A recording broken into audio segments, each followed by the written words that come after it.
Gandang umaga mga ka-explorer at hindi umaga, tanghali na at may bagyo nga po dito sa amin. Signal number 1 po dito sa amin ngayon sa Albay. Ako po ay papunta sa taniman ni Lolo at magtitingin po ng baka mayroon pwedeng iulam din kasi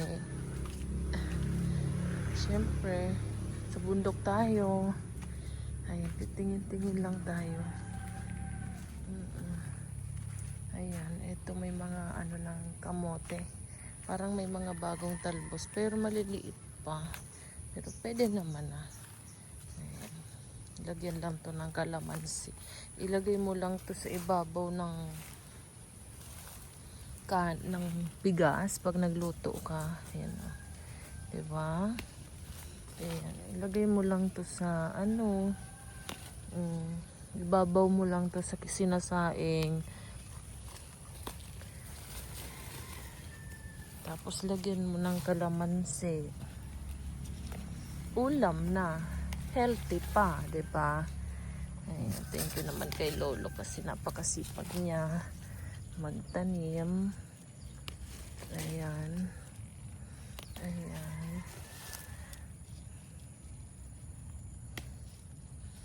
Ayan.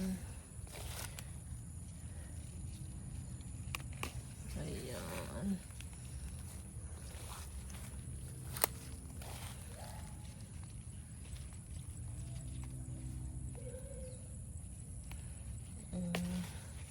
Ay, nahulog pa. Ay, sayang. Ayan. Dati punta ko dito, wala masyadong mga talbos.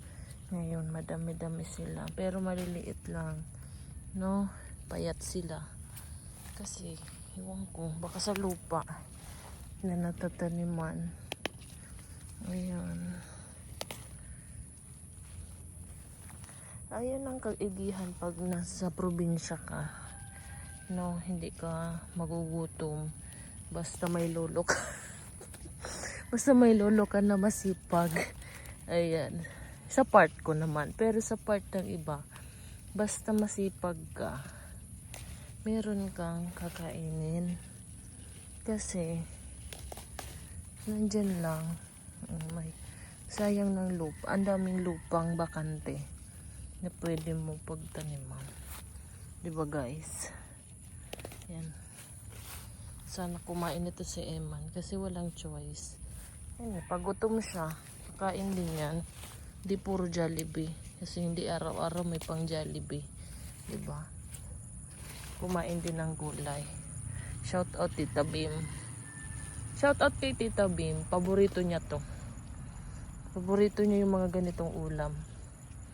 Oo. Diba BFF? Paborito to ng beshi mo. Oo.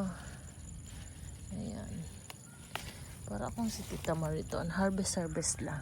Pero sa kanya, taniman niya yung pinag-harvestan niya. Abay sa akin, taniman ng lolo ko. Ayan. Oo. Bahay ng tita ko yan. Diyan. Kapatid ni mama. Ayan. Sa likod kasi ito ng simbahan. Ayan, simbahan Kasi yung bahay namin Ayan, bahay namin Ayan. Kita nyo yung bahay namin? Hindi ko rin nakita. Ayan mo na. Pwede na ba to? Ayan, madami-dami naman na siya guys. Ayan.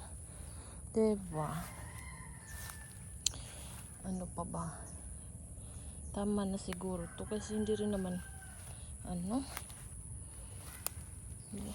baka masayang lang. Ayan. Okay na to. Okay. Okay na. Balik na tayo sa bahay.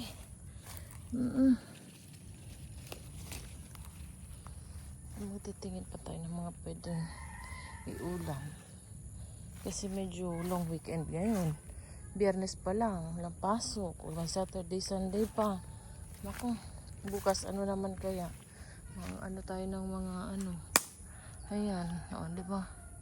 Dami dyan. Doon sa likod namin, merong mga meron kasing nakapasok sa gate ko na puno. Tapos yan, hindi na yan kinukuhanan ni Lolo ng niyog. Kaya yung mga niyog, kusa na lang bumabagsak dyan sa bahay.